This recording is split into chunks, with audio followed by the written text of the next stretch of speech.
And now on behalf of the FD Group, Mr. Farage.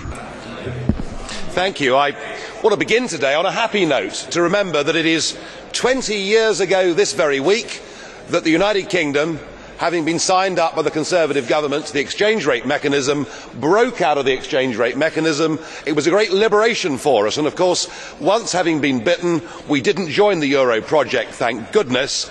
Sadly, the same is not true for much of the rest of Europe.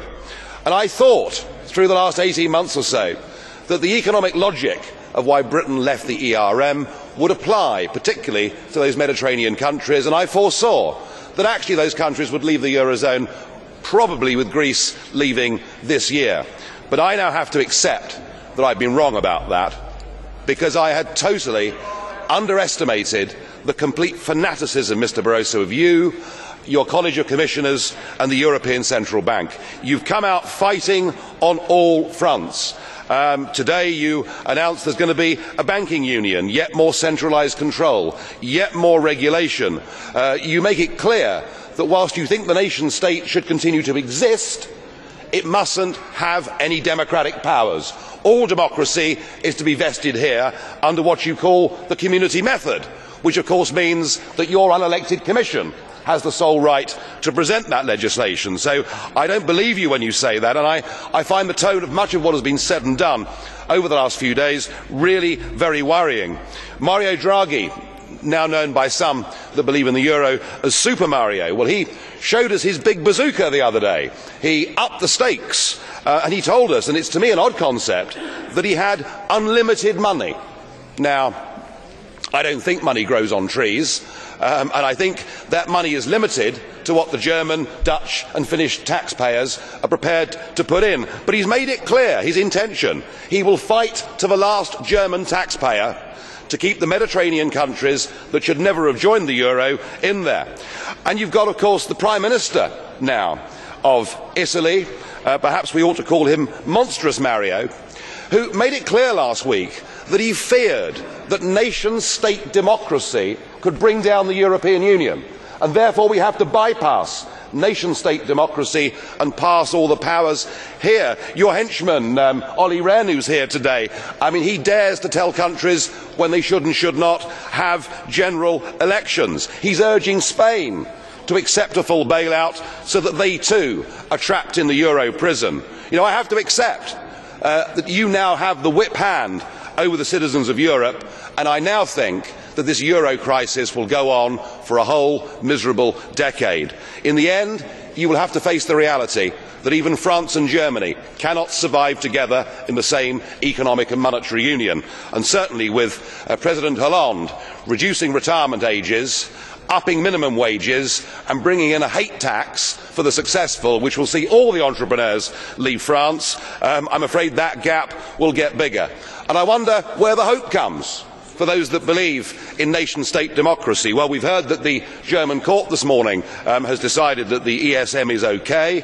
Maybe the Finns will say they've had enough. Maybe the Germans, as a country, will say we no longer are going to go on feeling ashamed and guilty of what our grandparents' generation did, and will start to stand up for our own economic interest. I don't know, but I suspect that the best hope we've got actually comes from the United Kingdom, where now the demand for a referendum is stronger than it's ever been, where a Conservative Prime Minister is in very deep trouble. And I think, Mr. Barroso, today the British people hearing you calling for the European Union to become a global power, making it absolutely clear that Member States must obey what you tell them, whether they're in the relatively wealthy north or the poorer south. I think those comments, this emerging, creeping Euro dictatorship, is something that will repulse millions of British people, and the only good news I take from today is you've helped to bring that referendum just a little bit closer.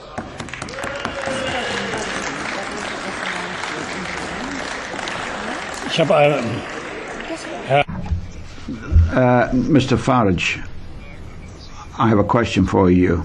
Will you accept it? Mr. LEICHTFRIED. Thank you. President, thank you. Thank you, Mr. Farage. When I was a young member, a long time ago, of course, Some people learnt then to listen, but it's getting a bit boring. For the last decade, you've been telling us how awful, how monstrous everything is here, and there's going to be doom tomorrow. The disasters are going to come to us from all sides. And what's happening? I'm not afraid of tomorrow morning. Some people perhaps believe you. Some of the older people perhaps believe what you're saying, but I don't. I mean, think about something new. Say something new. Say something different. Well, I think the point about listening is a very good one. Very good one. You should have listened when the French people voted no to the European Constitution, but you chose to ignore them. You should have listened when the Dutch, by a massive majority of 2-1, said no to the Constitution, but you didn't. You rebranded it as the Lisbon Treaty without conceding a single power. You bulldozed it through, and here this morning we hear talk of a new treaty and a new constitution. And when Little Ireland not once but twice dares to vote no in a referendum on European integration, you don't listen, you bully them and make them vote again. You're the one, sir, who's not listening.